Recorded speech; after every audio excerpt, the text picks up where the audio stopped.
15 December ছিল আমাদের first marriage anniversary. তো চলো ছোট্ট করে একটা মিনি ভ্লগ তোমাদের সাথেও শেয়ার করি। সকালবেলা দুজনেই ঘুম থেকে উঠে কাজকর্ম সেরে নিয়ে স্নান ধান করে রেডি হয়ে গিয়েছিলাম মায়ের মন্দিরে যাব পুজো দেওয়ার জন্য।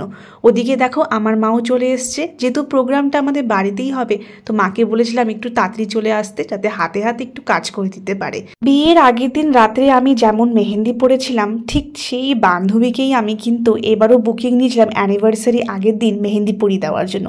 সে এসে পরিয়েও দিয়েছিল আর খুব সুন্দর ছিল ডিজাইনটা, সেটাই তোমাদের সাথে শেয়ার করলাম। দুজনে রেডি হয়ে বেরিয়ে পড়েছি মায়ের মন্দিরে যাওয়ার উদ্দেশ্যে। আর এই যে চলেও এসেছি মায়ের ইচ্ছে কালীবাড়ি মন্দিরে।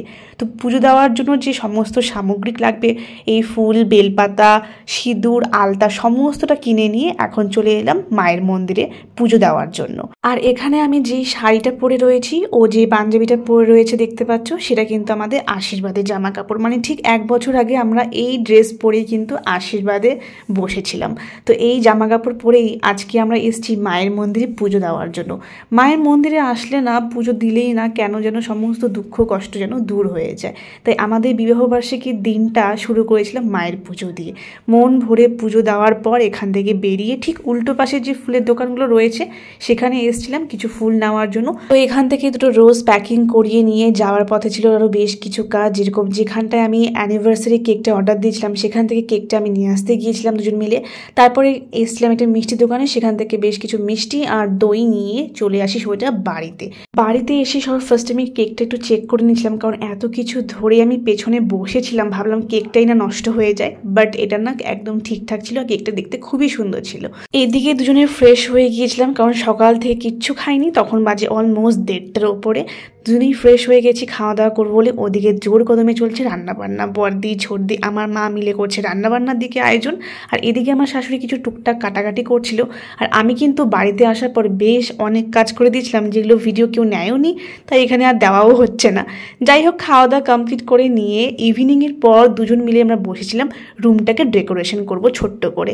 তাই এই যে দেখতে পাচ্ছ এগুলো বিকাশ অ্যারেঞ্জ করে দিয়েছিল খুব সুন্দর করে, আর বাকিটা আমি লাগিয়েছিলাম। তারপর এই যে এখানে বেলুনসগুলো ফোলাচ্ছিল, আমি বেঁধে বেঁধে সব কিছু এখানে ডবল টেপ দিয়ে লাগিয়েছিলাম। পুরোটা কমপ্লিট হয়ে যাওয়ার পর এদিকে ফেরি লাইট ধরিয়ে নিয়ে লাইট অফ করার পর দেখছি ডেকোরেশনটা সিম্পলের মধ্যে বেশ দারুণ হয়েছে। তোমাদের কেমন লাগছে অবশ্যই জানিও। এদিকে কিন্তু আমি রেডি হয়ে গেছি ওর দেওয়া শাড়িটা পরে, আর এই মেকআপ লুকটা খুব তাড়াতাড়ি তোমাদের সাথে শেয়ার করব।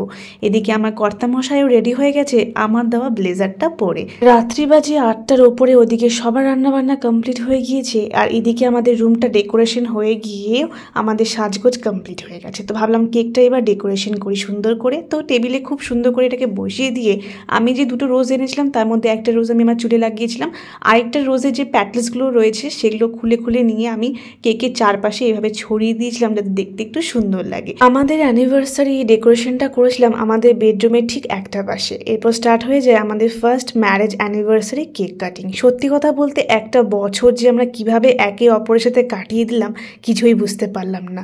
এই তো মনে হয় সেদিনই আমরা দুজনেই বিয়ে পিড়িতে বসেছিলাম, তার মধ্যেই একটা বছর ঘুরে গেল।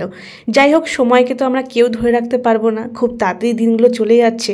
তোমরা সকলে আশীর্বাদ করো যাতে আমরা দুজনে একে অপরের সাথে এভাবেই ভালো থাকতে পারি সারা জীবন। এরপরে ফ্যামিলির সকলের সাথে বেশ কিছু ফটো তোলা হয়, তারপরে আমরা নিজেরাও বেশ কিছু ফটো তুলে নিয়ে রিলসও শ্যুট করেছিলাম একটার মতন, কারণ খুব একটা সময়ও পাইনি সেদিন, কারণ অনেকটা রাত হয়ে গিয়েছিল। ওদিকে সবাই বসে পড়ছিল খাওয়া দাওয়া করতে। তো সবার লাস্টে বসছিলাম আমি, আমার শাশুড়ি, বড়দি আর ছোটদি। আর মেনুতে হয়েছিল সাদা ভাত, ডাল, বেগুনি, ওদিকে ছিল কাতলা মাছের কালিয়া, ফ্রায়েড রাইস, তার সাথে মটন কষা, আর হয়েছিল আমসত্ত্ব দিয়ে চাটনি, আর ছিল দই, মিষ্টি। আজকের ভ্লগটা এই পর্যন্ত রাখছি। ভালো লাগলে একটা লাইক করতে একদম ভুলো না। দেখা হবে নেক্সট কোনো ভিডিওর সাথে। ততক্ষণ সবাই অনেক অনেক ভালো থেকো, সুস্থ থেকো।